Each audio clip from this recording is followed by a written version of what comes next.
Hoje temos domingo, dia do Senhor, 5 de fevereiro, mais um dia de podermos louvar, bendizer, agradecer ao nosso Deus.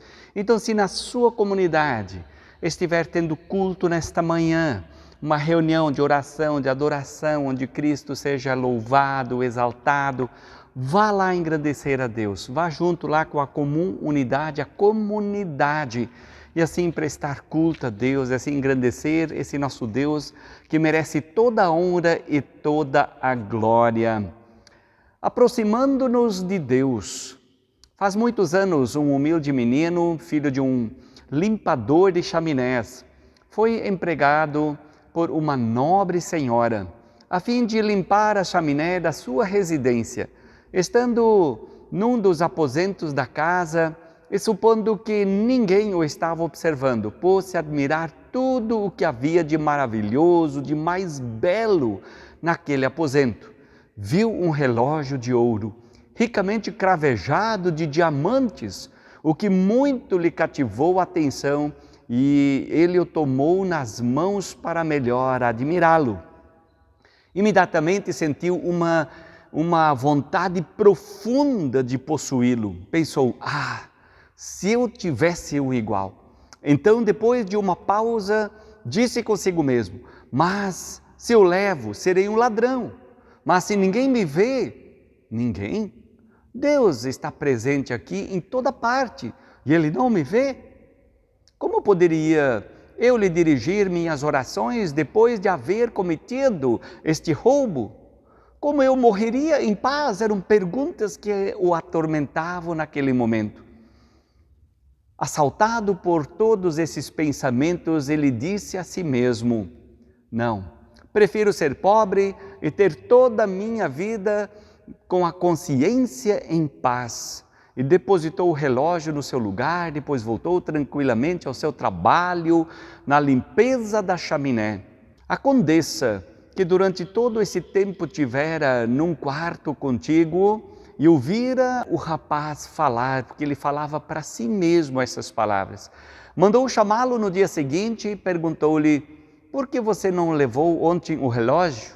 Ao ouvir isso, ele se jogou aos pés de joelhos e aquela senhora continuou, eu ouvi tudo o que você disse e dou graças a Deus por Ele haver capacitado você a resistir a essa tentação. De hoje em diante, tomo você a meu serviço e providencio para que tenha uma boa educação e um bom estudo. O rapaz caiu em pranto. Estava ansioso por expressar a sua gratidão, mas ele não conseguia falar. A condessa cumpriu fielmente a sua promessa e teve o prazer de vê-lo crescer como um homem pio e inteligente. Meus queridos e amados, é uma história que nos quer ensinar, que nos ensina. E a palavra das senhas para o dia de hoje diz assim, uma palavra para esta semana, onde Jesus mesmo diz em João 8,12, eu sou a luz do mundo. Quem me segue não andará na escuridão, pelo contrário, terá a luz da vida. Então a palavra de Deus ilumina nossa mente e nossos corações. Ela mostra o que é a vontade de Deus e o que não é. Fez com que esse rapaz pudesse lembrar que Deus não somente vê, mas que isso também seria um roubo e que isso teria consequências, o seu coração ficaria intranquilo toda a sua vida, a sua consciência ia pesar.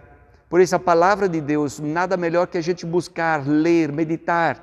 Põe isso como alvo na sua vida nesse ano. Ponha como alvo ler a Bíblia, meditar nessa palavra e poder ver o que Deus tem feito por meio dos seus filhos, por meio dos seus servos, que se dispuseram a servi-lo. Outra palavra bíblica de Eclesiastes 7,14 do Antigo Testamento diz, no dia da prosperidade seja feliz, mas no dia da adversidade considere que Deus faz tanto esse como aquele, para que o ser humano não descubra nada do que há de vir depois dele. Deus faz as duas coisas, Deus permite as duas coisas. Deus permite a alegria, a prosperidade, mas Ele também permite a adversidade nas nossas vidas. Por quê? Porque as adversidades nos fazem crescer, as adversidades nos fortalecem, as dificuldades nos fortalecem. Por isso precisamos buscar no Senhor, confiar no Senhor, depositar diante de Deus toda a nossa vida, trabalho, família, planos e projetos de vida que nós temos propostos para esse ano que ainda está no seu início. Outra palavra de Mateus 6:26, onde Jesus diz: observem as aves dos céus, que não semeiam, não colhem, nem ajuntam em celeiros. No entanto, o Pai de vocês, que está no céu, a sustenta. Será que vocês não valem muito mais do que as aves? Meus queridos amados, dependência do Senhor, saber depender do Senhor, saber que a luz da palavra de Deus, ela ilumina, ela orienta, ela fortalece a nossa fé, a nossa vida, ela une a gente, o Deus Espírito Santo nos une. Assim como Jesus diz: eu sou a videira verdadeira, meu Pai é o agricultor, todo ramo que estando em mim, Ele o poda para que produza mais frutos ainda. Meus queridos amados, permanecer no Senhor. Você está no Senhor, você está permanecendo, buscando e se alimentando da palavra de Deus como uma árvore que tem muitos galhos, muitas folhas, mas todas elas se alimentam da seiva da árvore. E assim também nós, quando nós nos reunimos como igreja, como corpo de Cristo, nós nos alimentamos da palavra de Deus, nós somos alimentados por Deus pela sua palavra, sermos motivados, orientados a mudar, a transformar e mudar de vida, e a mudar de direção, e sermos cada dia aconselhados por essa palavra maravilhosa, que é uma palavra viva, que age, que transforma, que renova a nossa fé, nossa vida e a viva esperança.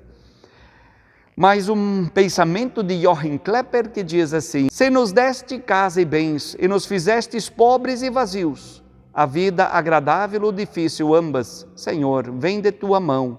O que nos tomas ou nos presenteias, anuncia que tu nos guias. Que Deus nos guie, nos oriente também nesse dia, que é domingo, dia do Senhor, que possamos descansar, que possamos realmente refazer nossas forças para que essa semana que se inicia, possamos fazê-lo com amor, com alegria, com dedicação. Que Deus cuide de mim, de você, de nossas vidas e abençoe essa semana que segue. Um abençoado domingo a todos nós.